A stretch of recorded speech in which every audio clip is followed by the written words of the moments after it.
द्वितीय विवरण तार 28 पर्व आ तार एक पद यदि जे पार्चंती पढ़देवे। द्वितीय विवरण 28 पर्वर एक पद। समस्त को प्रेज द लॉर्ड।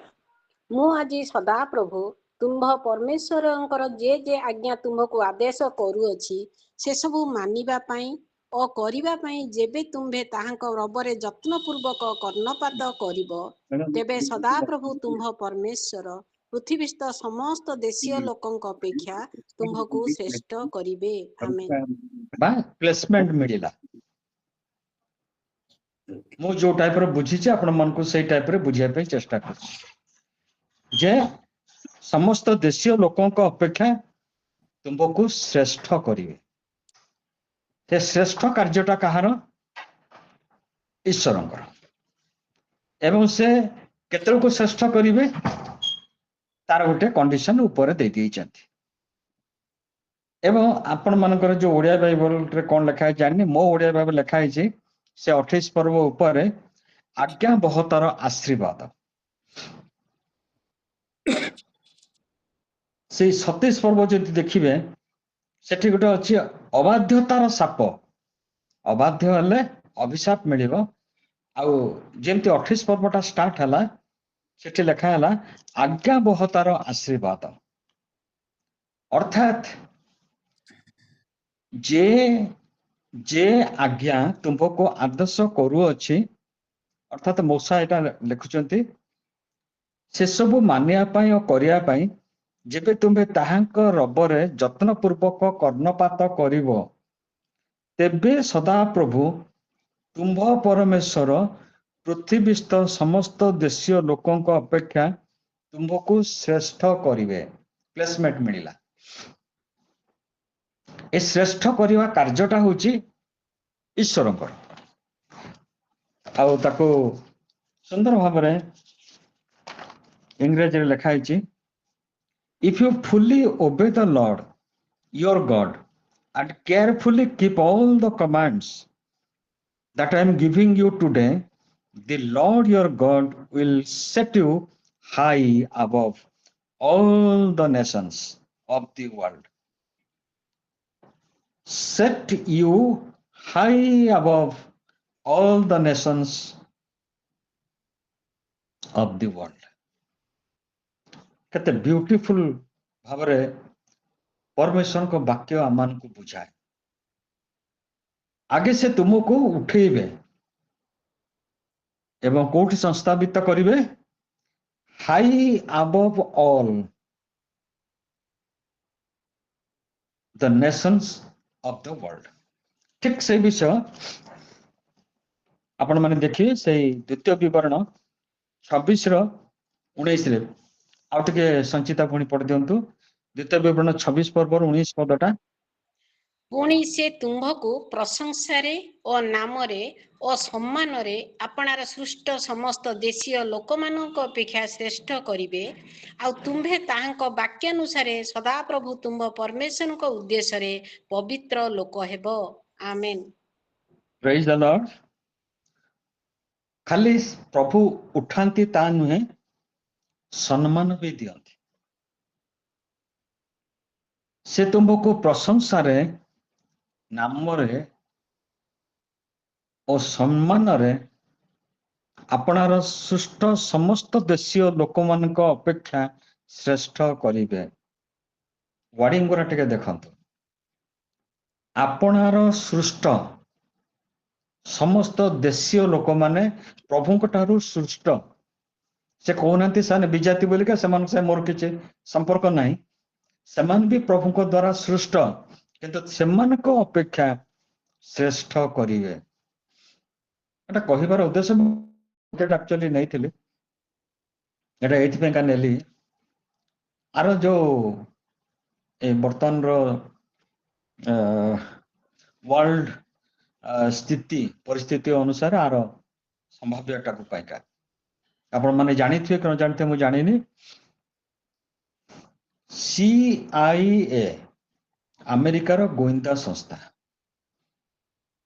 इजराइल रो गोइंदा संस्था मोसाद ए दुई जन जाक मिलित अभियान करिकरी आज नाई काली नाई परदिन नाई केते मास धरिकरी से खामेनी रो गतिविधि को सेमाने सबो माप करथिले चुप करथिले ता पछरे एते चोर लागिथिला से कुआडे जाउची कोन करूची केमती होउची कोठी हबो कोठ तांग मीटिंग हबो सबु किछि सेमाने संग्रह करूथिले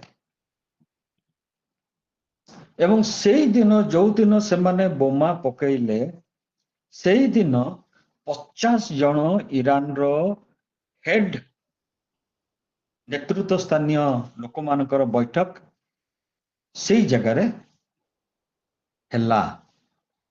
होथिला से घर एते स्ट्रांग ता तଳ ଯେତେ कंक्रीट चौडार ହେଇଛି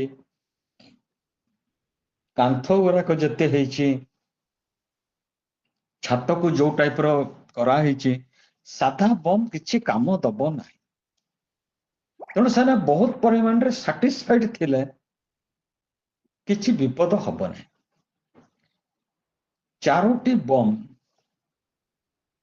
खाली से बिल्डिंग जो मीटिंग होता सेठी पड़ला गोटे गोटे बम रो लंबा होची 21 रु 25 फुट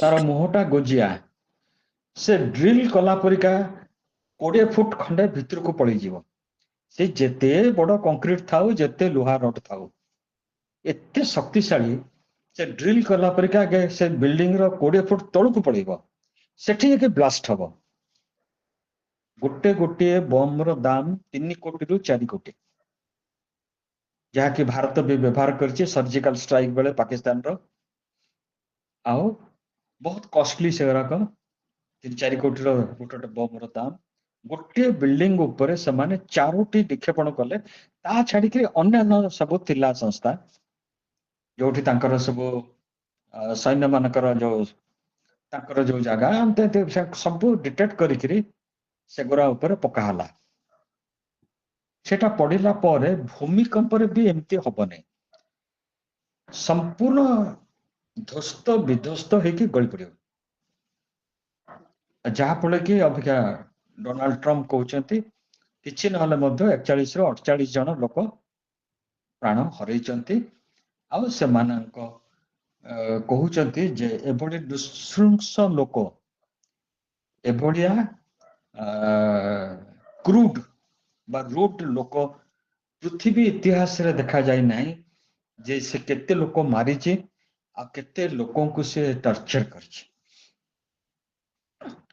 आउ ए खामिनी होचे इस्लामिक संस्थार से होचे मूल जे इस्लामिक अनुसार व्यवस्था अनुसार समस्ते कार्य करिवे नारी मान को बहुत अवहेलित करा होतला पशुतुल्य व्यवहार करा होतला एवं सेमानकर पाखापाखि सब गणतांत्रिक सुविधारू सेमानक विच्युत कर दिया होतला वंचित कर दिया होतला एभली एक सेमानकर चिंताधारा से चिंताधारा ताकू किए देला कौन देला प्रभु जानती एनिवे आउ एबे अल्प दिन तले तांको सड़क मानकर जो स्ट्राइक हैला अनन्य अमेरिका जार रिपोर्ट कहूची 23,000 लोकों को मारिदेले तेणु अमेरिकार डोनाल्ड ट्रम्प लिखिले जे एमाने होचंती सबुठु नृशंस लोक एटा कहिबार उद्देश्य होचे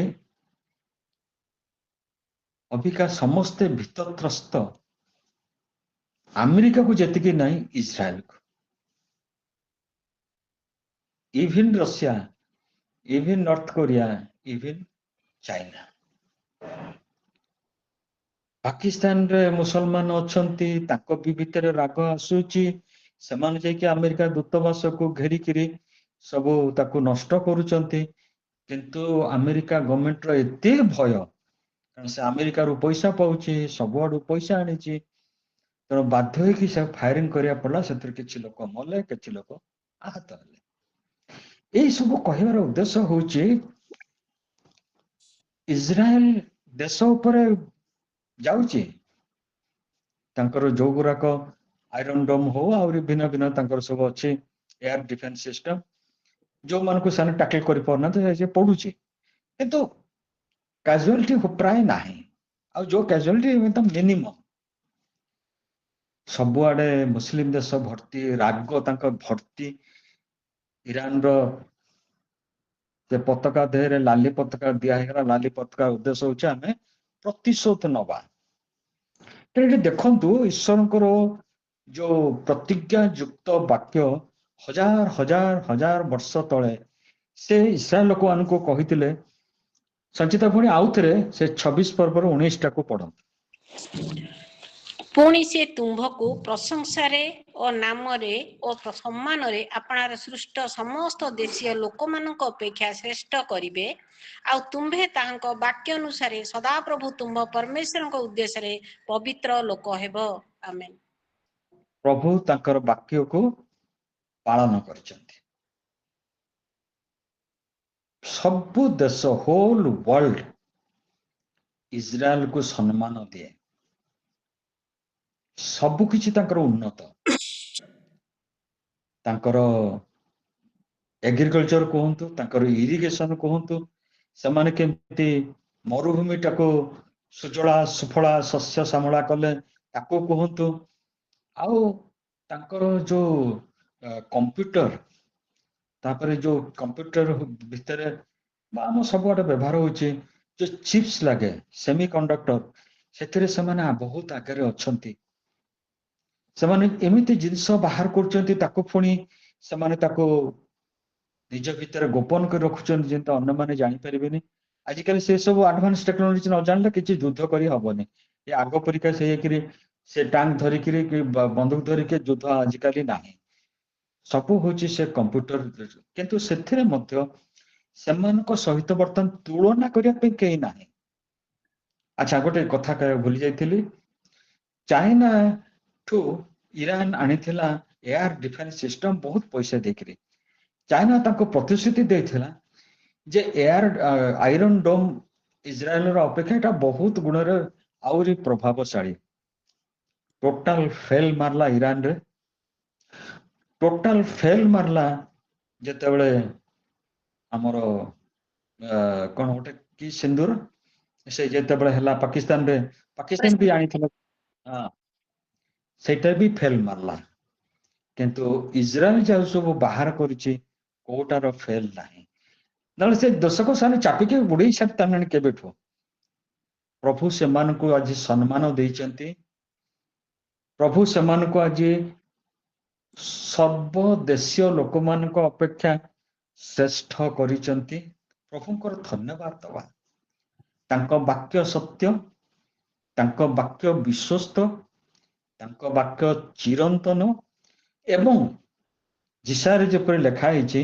ताको मुख निश्रुत कोनोसी वाक्य निष्फल हेकिरी फेरी आसीबो नाही एभुली ईश्वर को जे समान जेतेबेले निजर ईश्वर भाबरे कहउचंती आउ निजर ईश्वरंकर समान लोक बोलिका सबले सने गर्व करंती सेतेबेले प्रभु समान को ऊर्ध्वरु साहाय्य प्रदान करंती आज तबे आमे कोन शिखिबा से कथा जगला इस्राएल विषय रे आज आमे कोन शिखिबा आमे आज शिखिबा प्रभु जेतेबेले आमको नेकिरी ऊपर अवस्थापित करिवे ताहापर आशीर्वाद आसीबो अच्छा से द्वितीय विवरण 28 रो एक तो पढिचंती 2-3 पढि दियंत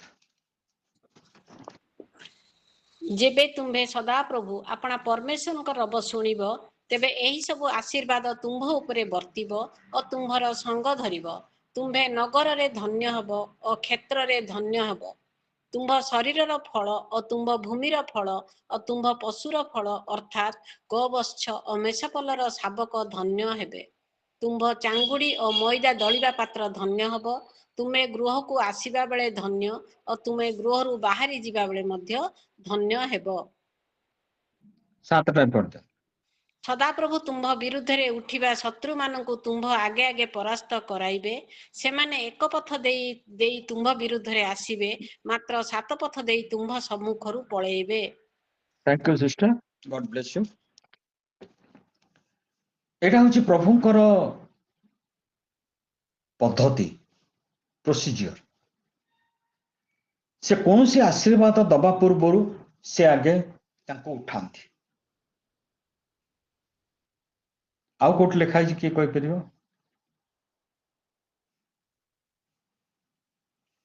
ଟିକେ ଡିଫିକଲ୍ଟ କ୍ୱେଶ୍ଚନଟା ହେଇଗଲା, ତଥାପି ତାକୁ ଟିକେ ସମାଧାନ କରିଦବା। ହଉ, ଗୀତ ସଂହିତା 91 ପର୍ବ ଟିକେ ବାହାର କରନ୍ତୁ। 1 ରୁ 7 ପଦ ପଢନ୍ତୁ। ଗୀତ ସଂହିତା 91 ପର୍ବ 1 ରୁ 7 ଯାକେ ପଢନ୍ତୁ। ଯେଉଁ ଜନ ସର୍ବପରିସ୍ତଙ୍କ ଆବୃତ ସ୍ଥାନରେ ବାସ କରେ, ସେ ସର୍ବଶକ୍ତି ମାନଙ୍କ ଛାୟା ତଳେ ବସତି କରିବ। ମୁଁ ଟିକେ ସଦାପ୍ରଭୁଙ୍କ କୃପାରେ ଟିକେ ରୁହନ୍ତୁ। ସର୍ବଶକ୍ତି ମାନଙ୍କର ଆବୃତ ସ୍ଥାନରେ ବାସ କରେ, ସେଟା ତ ବୁଝି ହଉଛି। ସେ ସର୍ବଶକ୍ତି ମାନଙ୍କ ଛାୟା ତଳେ ବସତି କରିବ ମାନେ କଣ? ଏ ତ ହେଭେନରେ ତ କୌଣସି ସାଡୋ ଫାଡୋ ନାହିଁ, ଅନ୍ଧାର ନାହିଁ, ସବୁ ତ ଆଲୋକମୟ। ସେଠି ସେ ଛାୟାରେ କୋଉଠି ସେ ବସତି କରିବ? ଅର୍ଥାତ୍ ତାର ମାନେ ହଉଛି ସେ ପ୍ରଭୁଙ୍କ ପ୍ରୋଟେକ୍ସନ ଭିତରେ ରହିବ। ପ୍ରଥମେ ଆଗେ ସେ ସର୍ବଶକ୍ତି ମାନଙ୍କର ଆବୃତ ସ୍ଥାନରେ ବାସ କରିବା ଦରକାର। ସେଥିପାଇଁ ଯେଉଁ ବୋଲିକା ଲେଖା ହେଲା, ନଟ୍ ଅଲ୍। କାରଣ ଆମେ ଦେଖିଥିଲୁ ଦ୍ୱିତୀୟ ବିବରଣୀରେ ସେ ତୁମକୁ ଶ୍ରେଷ୍ଠ କରିକି ଉଠେଇବେ, ତାପରେ ସମ୍ମାନ ଦେବେ, ତୁମକୁ ଅନ୍ୟମାନଙ୍କ ତୁଳନାରେ ଅଧିକ ଆଶୀର୍ବାଦରେ ପରିପୂର୍ଣ୍ଣ କରିବେ। ଏଠି ଆମେ ଦେଖୁଛୁ ଯେଉଁ ଜନ ଆଗେ ପ୍ଲେସମେଣ୍ଟ ପାଇବ ସର୍ବପରିସ୍ତଙ୍କ ଆବୃତ ସ୍ଥାନରେ। ଆଚ୍ଛା, କିଏ ଗୋଟେ କୋଳରେ ଢଳି ପଡୁଥିଲା?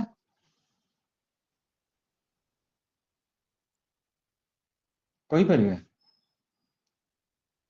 କିଏ ଗୋଟେ କୋଳରେ ଢଳି ପଡୁଥିଲା?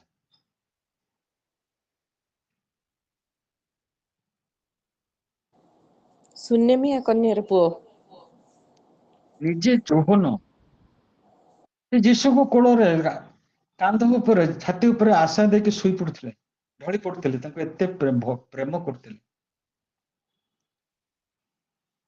ସେଠିକୁ ଯିବା। ଯୌନ 1 ପର୍ବ, ଯେ ପାଇଲେ ସେଟା ପଢନ୍ତୁ।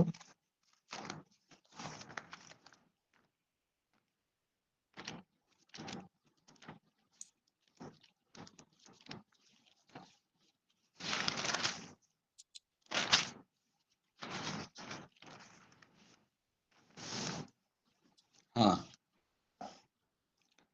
ଯୋହନ 1 ପର୍ବ, ଯୋହନ ଲିଖିତ ସୁସମାଚାର 1 ପର୍ବର 15, 16, 17 ପଢି ଦିଅନ୍ତୁ।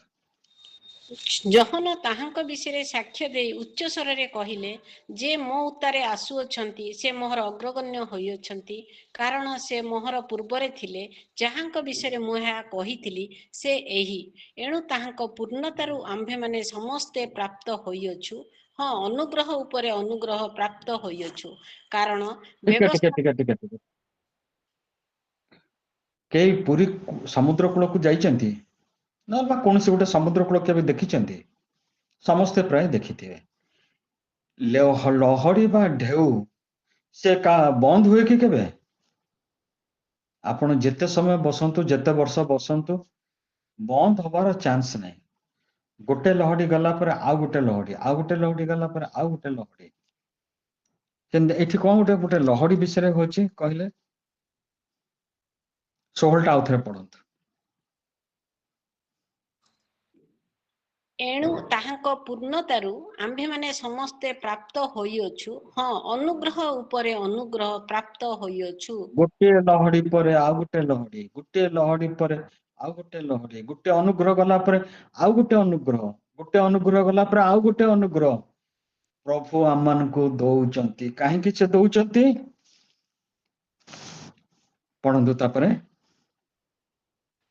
ପଢନ୍ତୁ, ତା ପରେ। କାରଣ ବ୍ୟବସ୍ଥା ମଶାଙ୍କ ଦ୍ୱାରା ପ୍ରଦତ୍ତ ହେଲା, କିନ୍ତୁ ଅନୁଗ୍ରହ ଓ ସତ୍ୟ ଯୀଶୁ ଖ୍ରୀଷ୍ଟଙ୍କ ଦ୍ୱାରା ଉପସ୍ଥିତ ହେଲା। କେହି କେବେ ଈଶ୍ୱରଙ୍କୁ ଦେଖି ନାହିଁ, ପିତାଙ୍କ କଳସ୍ଥିତ ଅଦ୍ୱିତୀୟ ପୁତ୍ର ତାହାକୁ ପ୍ରକାଶ କଲେ। ଆପଣ କିଏ? ପିତାଙ୍କର ଅଦ୍ୱିତୀୟ ପୁତ୍ର, ସେ ପିତାଙ୍କର କୋଉ ଜାଗାରେ ଥିଲେ? କୋଳରେ ଥିଲେ। ତାଙ୍କ ପିତାଙ୍କର କୋଳରେ ଥିଲେ। ଏଟାକୁ ଲେଖୁଛନ୍ତି କିଏ? ନିଜେ ଯୋହନ ଶିଷ୍ୟ ସେ ଯୀଶୁଙ୍କ କୋଳରେ କଣ କରୁଥିଲେ? ଯୀଶୁଙ୍କ ଛାତି ଉପରେ ଆଉଜି ପଡୁଥିଲେ। ଏ ହଉଛି ଉପରକୁ ଉଠିବାର ଆଶୀର୍ବାଦ ରିସିଭ କରିବା ପାଇଁ, ଅନୁଗ୍ରହ ପ୍ରାପ୍ତ ହବା ପାଇଁ ଏହା ହଉଛି ପ୍ରକୃଷ୍ଟ ଉପାୟ। ପ୍ରଭୁ ଆମମାନଙ୍କୁ ଶ୍ରେଷ୍ଠ କେତେବେଳେ କରିବେ? ଆମମାନଙ୍କ ଭିତରେ ବି ସେ ଆଗ୍ରହ ଥିବାର ଅଛି ନା। ଯେ ପିତାଙ୍କର କୋଳରେ ବସିଥିଲେ ସେ ବର୍ତ୍ତମାନ ଆସିଲେ, ଯୋହନ ଆଉ ସୁଯୋଗ ଛାଡି ନାହାନ୍ତି। ସେ ବି ସେ ଅଦିତ୍ୟ ପୁତ୍ରଙ୍କ କୋଳରେ ବସି ତାଙ୍କର କାନ୍ଧ ଉପରେ ଆଉଜି ପଡୁଥିଲେ। ପ୍ରିୟ ଭାଇ ଭଉଣୀ ମାନେ, এই ହଉଛି ଆମମାନଙ୍କର ଉପଯୁକ୍ତ ବ୍ୟବସ୍ଥା ବା ପ୍ରୋସେସ ପଦ୍ଧତି। ଆଉ ଗୋଟେ ପଦ ମୁଁ ଦେଖଉଛି,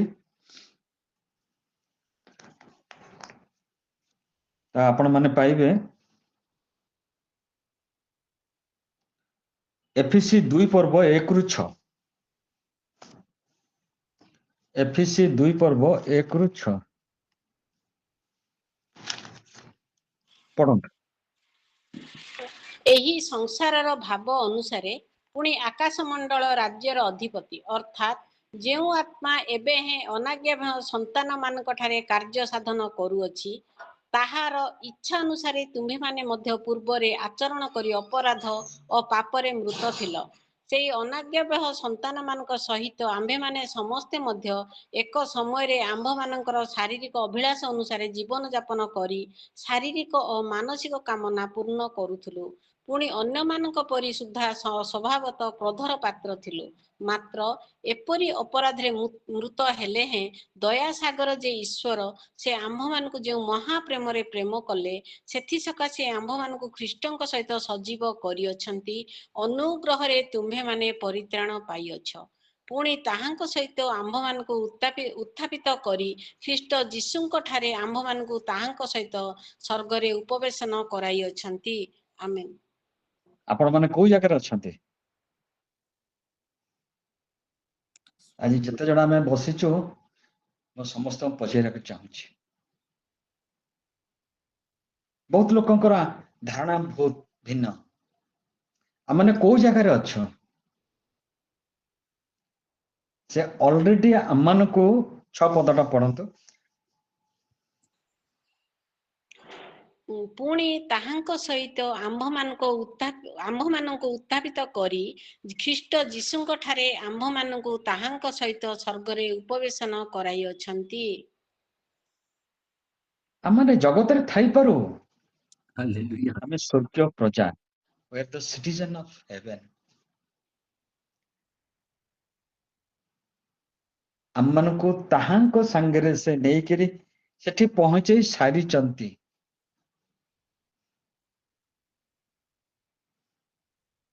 କେମିତି ଲାଗୁଛି? ଅନୁଗ୍ରହ ଯୁଗ ନଥିଲା, ଯୋଉ ସମୟରେ ଦ୍ୱିତୀୟ ବିବରଣୀ ଲେଖା ହେଇଛି, ଅନୁଗ୍ରହ ଯୁଗ ନଥିଲା। ବାଧ୍ୟ ହେବା ପାଇଁ କୁହାହଉଥିଲା, ରବକୁ ଶୁଣିବା ପାଇଁ କୁହାହଉଥିଲା, ରବକୁ ମନୋଯୋଗ କରିବା ପାଇଁ କୁହାହଉଥିଲା, ଈଶ୍ୱରଙ୍କୁ ଶ୍ରେଷ୍ଠତା ଦବା ପାଇଁ କୁହାହଉଥିଲା। କିନ୍ତୁ ଆଜି ଆମମାନଙ୍କର ଷ୍ଟାଟସ ହଉଛି, ଆମମାନେ ଉପବେଶନ ହେଇଛୁ। ଗୋଟେ ଇଣ୍ଟରେଷ୍ଟିଂ ବିଷୟ ଆପଣମାନଙ୍କୁ କହିବା ପାଇଁ ଚାହୁଁଛି। ଗୋଟେ ପାଷ୍ଟର ସେ ରାସ୍ତାରେ ଟ୍ରାକ୍ଟ ଡିଷ୍ଟ୍ରିବ୍ୟୁସନ କରୁଥିଲେ। ଆମେରିକା ଦେଶର କଥା, ଟିକେ ସର୍ବବ ମାନେ ଏଇ ଯୋଉ ସହରଠୁ ଟିକେ ବାହାରି ଗାଁ ବସ୍ତି ଯୋଉଠି ସେଠି ଗୋଟେ ଅର୍ଡିନାରୀ ଲୋକ, ତାଙ୍କୁ ସେ ପାଷ୍ଟର ପଚାରୁଛନ୍ତି, ଭାଇ ଆପଣ କଣ ସ୍ୱର୍ଗ ଯିବା ପାଇଁ ଇଚ୍ଛା ହଉନି? ସେ ଅତି ନମ୍ରତାର ସହିତ କହିଲେ, ଭାଇ ମୁଁ ସେ ସ୍ୱର୍ଗରେ ହିଁ ତ ବାସ କରୁଛି। I am living in that heaven। ପ୍ରିୟ ଭାଇ ଭଉଣୀ ମାନେ, ଆପଣ ମାନେ ସମସ୍ତେ ସେ ହେଭେନରେ ହିଁ ବାସ କରୁଛନ୍ତି। ଯଦି ବାସ ନ କରୁଥାନ୍ତେ ପାଉଲ କେବେ ହେଲେ ଭୁଲରେ କହିନଥାନ୍ତେ। କଲୋସି 3 ପର୍ବର 1 ପଦ ଯଦି କିଏ ପାରୁଛନ୍ତି ପଢି ଦିଅନ୍ତୁ।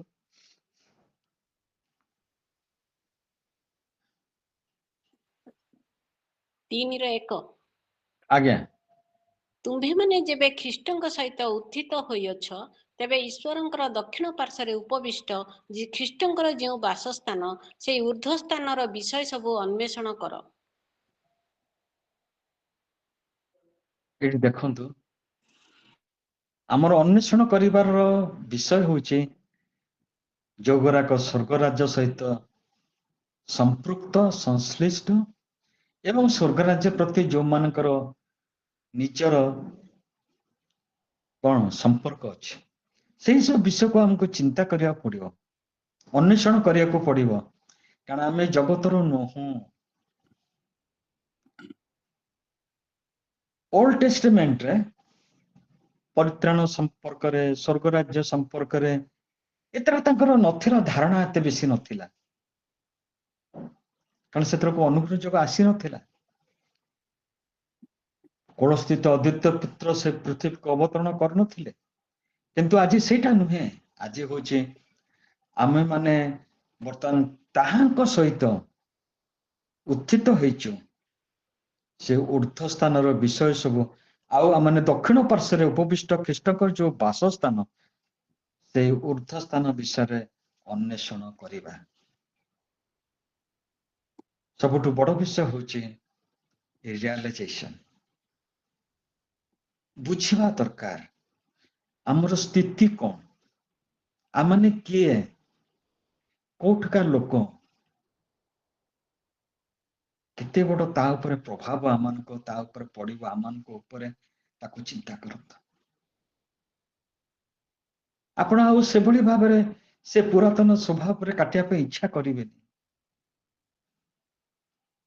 କାରଣ ଆମମାନଙ୍କ ପାଖରେ ଗୋଟେ ରହିବ ଯେ ଆମେ ସ୍ୱର୍ଗର ପ୍ରଜା, ଆମେ ଖ୍ରୀଷ୍ଟ ଯୀଶୁଙ୍କ ସହିତ ଉତ୍ଥିତ ହୋଇକରି ତାଙ୍କର ଦକ୍ଷିଣ ପାର୍ଶ୍ୱରେ ଆମେ ଉପବିଷ୍ଟ ହେଇସାରିଲୁଣି। ରୋମୀରେ ତ ଦେଖିବେ ପାଉଲ କହୁଛନ୍ତି ସେ ତୁମକୁ ଧାର୍ମିକତା ଗଣନା କରି ସାରିଲେଣି। ଏହା ଜଷ୍ଟିଫାଇଡ ୟୁ। ପ୍ରିୟ ପ୍ରଭୁଙ୍କର ଦାସ ଦାସୀ ମାନେ, କେବେ ହେଲେ ନିଜକୁ ଭାବନ୍ତୁନି ଯେ ଆପଣ କିଏ ବୋଲିକା। ନାଇଁ ନାଇଁ, you are the child of God. ଆଉ ଥରେ କୁହନ୍ତୁ, ମୁଁ ଈଶ୍ୱରଙ୍କର ସନ୍ତାନ। I am the child of God. ଆମମାନଙ୍କର ସ୍ଥାନ ହଉଛି ଈଶ୍ୱରଙ୍କର ସେ ଦକ୍ଷିଣ ପାର୍ଶ୍ୱରେ ଆମମାନେ ଉପବିଷ୍ଟ, ଆମକୁ ପ୍ରଭୁ କରେଇ ସାରିଲେଣି। ଆମର ଅନ୍ୱେଷଣର ବିଷୟ ହଉଛି ସ୍ୱର୍ଗରାଜ୍ୟ ବିଷୟରେ ଅନ୍ୱେଷଣ କରିବା। ସେତେବେଳେ ସେମାନଙ୍କୁ ପ୍ରଭୁ ଆଗେ, ଯେମିତି ଆମେ 91ରେ ଦେଖିଲୁ ଯେ ଈଶ୍ୱରଙ୍କର ସେ ଆବୃତ ସ୍ଥାନରେ ବାସ କରେ, ଆଉ କଲୋସି 3ରେ ମଧ୍ୟ ଦେଖିଲୁ ଯେ ଯେବେ ଖ୍ରୀଷ୍ଟଙ୍କ ସହିତ, ଯଦି ପ୍ରଭୁଙ୍କ ସହିତ ଆମମାନେ ଉତ୍ଥିତ ହେଇଛୁ, ସବୁ ଆଶୀର୍ବାଦ ଭାଗିଦାର ଆମେ ହବା। ସେ ଆଶୀର୍ବାଦ ଭୁଲି ଯାଆନ୍ତୁ, ପ୍ରଭୁ ତାଙ୍କ କଥାରୁ କେବେ ହେଲେ ଭୁଲ ଭାଲ କରିବେନି। ଆଶୀର୍ବାଦ ପ୍ରତିଜ୍ଞା ସବୁ ଆମର, କିନ୍ତୁ ଗୋଟେ ନିବିଡ଼ ସମ୍ପର୍କ ବିଷୟରେ ମୁଁ କହୁଛି ଆପଣମାନଙ୍କୁ। ସେତେବେଳକୁ ପ୍ରଭୁଙ୍କୁ ସହିତ ସମ୍ପର୍କରେ ସମୟ କଟିବା ପାଇଁକା ଆପଣମାନଙ୍କୁ ଗୋଟେ ଆଗ୍ରହ ଜନ୍ମିବ। ସେ ସ୍ୱର୍ଗ ରାଜ୍ୟ ବିଷୟରେ ଅନ୍ୱେଷଣ କରିବା ପାଇଁ ଗୋଟେ ଏତେ ଇଚ୍ଛା ଆରମ୍ଭ ହବ ଯେ ମୁଁ ଜଗତ ତ ଛାଡିକି ଯିବି, ଏକରେ କାହିଁକି କଣ ମୋର ଦରକାର, ଯାହା ପ୍ରଭୁଙ୍କର ଇଚ୍ଛା ସେଇ ଅନୁସାରେ ମୁଁ କାମ କରିବି। ଲାଷ୍ଟ ଗୋଟେ ଖାଲି କହିଦେଇକି ଶେଷ କରିବି।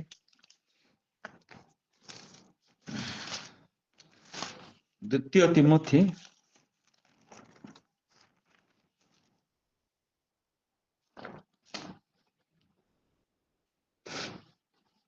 ମୁଁ ପଢିଦଉଛି, ଦ୍ୱିତୀୟ ତିମୋଥୀ 1 ପର୍ବର 1 ଆଉ 2। ପାଉଲ ଖ୍ରୀଷ୍ଟ ଯୀଶୁଙ୍କ ଠାରେ ଥିବା ଜୀବନ ସମ୍ବନ୍ଧୀୟ ପ୍ରତିଜ୍ଞା ଅନୁସାରେ ଈଶ୍ୱରଙ୍କ ଇଚ୍ଛା ଦ୍ୱାରା ଖ୍ରୀଷ୍ଟ ଯୀଶୁଙ୍କର ଜଣେ ପ୍ରେରିତ।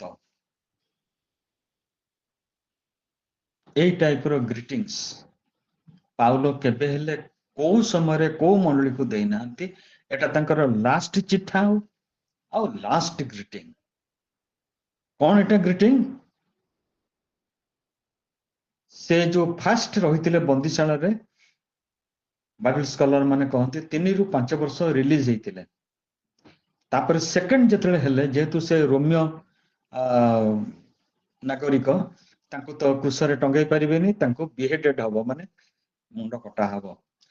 ଯୋଉମାନେ ସେଇ ମୁଣ୍ଡ କଟାର ଲାଇନରେ ରହନ୍ତି ତାଙ୍କୁ ଆଉ ନର୍ମାଲ ଉପରେ ବନ୍ଦିଶାଳାରେ ରଖାଯାଏନି, ଗୋଟେ ବଡ ଗାତ କରାହେଇକିରି ତା ଭିତରେ ରଖାଯାଏ। ସେଇ ଅବସ୍ଥାରେ ସେ ସେଇଟାକୁ ଲେଖୁଛନ୍ତି। ଆଉ ଏଇଟା ତାଙ୍କର ହଉଛି ଜୀବନର ଶେଷ ଚିଠି। ଆଉ ଲେଖି ନାହାନ୍ତି, ମୁଁ ଜାଣିନି ସେ ସ୍ୱର୍ଗରେ ଗଲା ପରେ ଆଉ ଲେଖିଛନ୍ତି ନା ନାହିଁ, କିନ୍ତୁ ଆଉ ଲେଖି ନାହାନ୍ତି। ଦ୍ୱିତୀୟ, ପ୍ରିୟ ପୁତ୍ର ତିମୋଥୀଙ୍କ ନିକଟକୁ ପତ୍ର ଲେଖୁଅଛି, ପିତା ଈଶ୍ୱର ଆମମାନଙ୍କ ପ୍ରଭୁ ଯୀଶୁ ଖ୍ରୀଷ୍ଟ ଯୀଶୁଙ୍କ ଠାରୁ ଅନୁଗ୍ରହ ଦୟା ଶାନ୍ତି ତୁମ୍ଭ ପ୍ରତି ହଉ। ସେ ତାଙ୍କ ପୁଅକୁ ଆଉ ଦେଖିପାରିବେନି, କାହାକୁ ଦେଖିପାରିବେନି, କାହାକୁ ଛଡା ଯିବନି ତାଙ୍କୁ ଆଉ ଦେଖିବା ପାଇଁ। ତିମୋଥୀଙ୍କ ଉପରେ ତାଙ୍କର ଯୋଉ ଭରସା ଥିଲା, ଯାହାକୁ କହିଥିଲେ ପୁନଃ ପୁନଃ ପ୍ରଜ୍ୱଳିତ କର, ଯୋଉ ବିଜାତି ତାଙ୍କର ବାପା ଆଉ ମା ହଉଛନ୍ତି ତାଙ୍କ ପ୍ରଭୁଙ୍କ ପ୍ରେମ ଶିଖେଇଥିଲେ। ଆଜି ସେଇ ତିମୋଥୀକୁ ଧରିକି ସେ ଲିସ୍ତ୍ରାରୁ ଅନ୍ୟାନ୍ୟ ଜାଗାକୁ ଯାଇଥିଲେ ପ୍ରଚାର କରିବା ପାଇଁକା। ଆଉ ଆଜି ସେ ପ୍ରଭୁଙ୍କୁ ଦୋଷ ଦଉନାହାନ୍ତି। ସେ କହୁଛନ୍ତି, ମୋର ପିତୃପୁରୁଷ ମତାନୁସାରେ ଶୁଦ୍ଧ ବିବେକରେ ମୁଁ ଯୋଉ ଈଶ୍ୱରଙ୍କର ଉପାସନା କରେ, ଦିବାରାତ୍ର ମୋହର ପ୍ରାର୍ଥନାରେ ନିରନ୍ତର ତୁମ ନାମ ଉଲ୍ଲେଖ କରି ମୁଁ ତାହାଙ୍କୁ ଧନ୍ୟବାଦ ଦେଇଥାଏ। ମୁଁ ଯେପରି ଆନନ୍ଦରେ ପରିପୂର୍ଣ୍ଣ ହୁଏ, ଏଥି ନିମନ୍ତେ ତୁମ୍ଭର ଲୋତକ ସ୍ମରଣ କରି ତୁମକୁ ଦେଖିବା ପାଇଁ ଏକାନ୍ତ ଇଚ୍ଛା କରୁଛି। ବୋଧେ ତାଙ୍କର ଲାଷ୍ଟ ଯୋଉ ଦେଖା ହେଇଥିଲା ତିମୋଥୀଙ୍କ ସାଙ୍ଗରେ, ସେଇ ସମୟରେ ବୋଧେ ତିମୋଥୀ କାନ୍ଦି ପକେଇଥିବେ। ତାଙ୍କର ସ୍ପିରିଚୁଆଲ ଫାଦର ତାଙ୍କଠୁ ତ ଅଲଗା କରିଦିଆ ହଉଥିବ, ଯେତେବେଳେ ସେଇ ଲୁହଟା ତାଙ୍କର ମନେ ପଡିଯାଉଛି। ପ୍ରିୟ ପ୍ରଭୁଙ୍କର ଲୋକମାନେ, ପ୍ରଭୁ ଆପଣଙ୍କର ଲୁହ ବି ଦେଖୁଛନ୍ତି। ଆପଣଙ୍କର ଯୋଉ ନିଷ୍ଠା, ଆପଣଙ୍କର ଯୋଉ ପ୍ରେମ ଈଶ୍ୱରଙ୍କ ପ୍ରତି, ଯାହା ଯାହା ଜୀବନରେ କରିଛନ୍ତି ଈଶ୍ୱରଙ୍କ ପାଇଁକା, ସେ କେବେ ହେଲେ ବୃଥା ଯିବନି। ଯୋଉ କଷ୍ଟ ଆସୁ, ଯାହା ବି କିଛି ଆସୁ, ଆମମାନଙ୍କୁ ସବୁବେଳେ ଚିନ୍ତା କରିବାକୁ ପଡିବ। ସେଇ ଯୋଉ ଲାଇନଟା ଲେଖିଦେଇଛନ୍ତି, ପାଉଲ ଖ୍ରୀଷ୍ଟ ଯୀଶୁଙ୍କ ଠାରେ ଥିବା ଜୀବନ ସମ୍ବନ୍ଧୀୟ ପ୍ରତିଜ୍ଞା ଅନୁସାରେ ଖ୍ରୀଷ୍ଟ ଈଶ୍ୱରଙ୍କର ଇଚ୍ଛା ଦ୍ୱାରା ଖ୍ରୀଷ୍ଟ ଯୀଶୁଙ୍କ ଜଣେ ପ୍ରେରିତ। ଇଟ୍ ୱାଜ ଦ ଗଡ୍ସ ୱିଲ୍ ଯେ ସେ ଜଣେ ପ୍ରେରିତ ହେବେ। ଯାହା କିଛି ପ୍ରଚାର କରିଛନ୍ତି, ଯାହା କିଛି କରିଛନ୍ତି, ସେ ଈଶ୍ୱରଙ୍କର ଇଚ୍ଛା ଅନୁସାରେ କରିଛନ୍ତି। ଆଜି ଆମ ଜୀବନରେ ସେ ଗୋଟିଏ ଲକ୍ଷ୍ୟ ହଉ, ଯାହା କିଛି କରିବା ଈଶ୍ୱରଙ୍କର ଇଚ୍ଛା ଅନୁସାରେ, ତାଙ୍କ ଇଚ୍ଛାକୁ ସାଧନ କରିବା ପାଇଁକା ଆମର ଜୀବନର ଶେଷ ପର୍ଯ୍ୟନ୍ତ ସତର୍କ ରହିବା, ସଚେତନ ରହିବା, ଜାଗି ରହିବା, ପ୍ରାର୍ଥନାରେ ଅନ୍ୟମାନଙ୍କୁ ସମର୍ପଣ କରିବା। ସେମାନେ ଯେମିତି ଏଇ ଟାଇପର ଯେତେବେଳେ ଦୁଃଖ ଭୋଗ ଦେଇ ଯିବେ, କଷ୍ଟ ଦେଇ ଯିବେ, ସେମାନେ କେବେ ଜୀବନରୁ ବିଶ୍ୱାସରୁ ହଟିବେ ନାହିଁ। ପୁଣି ଆଉ ଥରେ ମୁଁ କହି ଆସୁଛି, ମୋଶା ଯେମିତି ଲେଖିଲେ, ପ୍ରଭୁ ଆମମାନଙ୍କୁ ସେ ଉର୍ଦ୍ଧ୍ୱ ସ୍ଥାନରେ ବା ଶ୍ରେଷ୍ଠ କରିକି ଆମମାନଙ୍କୁ ରିଜର୍ଭ କରିଛନ୍ତି, ଯେମିତି ଆମେ ଆଶୀର୍ବାଦ ପାଇବା। ଯେତେବେଳେ ନୂତନ ନିୟମକୁ ଆସୁଛୁ, ଆମକୁ ପ୍ରଭୁ ସେ ଅନୁଗ୍ରହ ଦବା ପାଇଁ ଗୋଟେ ପରେ ଗୋଟେ ଅନୁଗ୍ରହ ଦବା ପାଇଁକା ସେ ଆମମାନଙ୍କୁ ତାଠୁ ଆହୁରି ବଡ ଉଚ୍ଚ ଜାଗାକୁ ନେଇଗଲେ। ତାଙ୍କ କୋଳସ୍ଥିତ ପୁତ୍ରଙ୍କ ସହିତ ଉତ୍ଥିତ ହୋଇକିରି ସେ ଦକ୍ଷିଣ ପାର୍ଶ୍ୱରେ ଆମମାନଙ୍କୁ ଉପବିଷ୍ଟ କରେଇ ସାରିଛନ୍ତି। ଥ୍ୟାଙ୍କ ୟୁ ଲର୍ଡ, ଗଡ ପ୍ରଭୁ ଆମକୁ ପ୍ରତ୍ୟେକଙ୍କୁ ଆଶୀର୍ବାଦ କରନ୍ତୁ। ଆମର ନିଜର କେତେ ଭାଲ୍ୟୁ ସେଟା ଆମେ ହିଁ ବୁଝିପାରିବା। ପ୍ରଭୁ ଆମମାନଙ୍କୁ ଆଶୀର୍ବାଦ କରନ୍ତୁ। Thank you very much. ରହିଲି।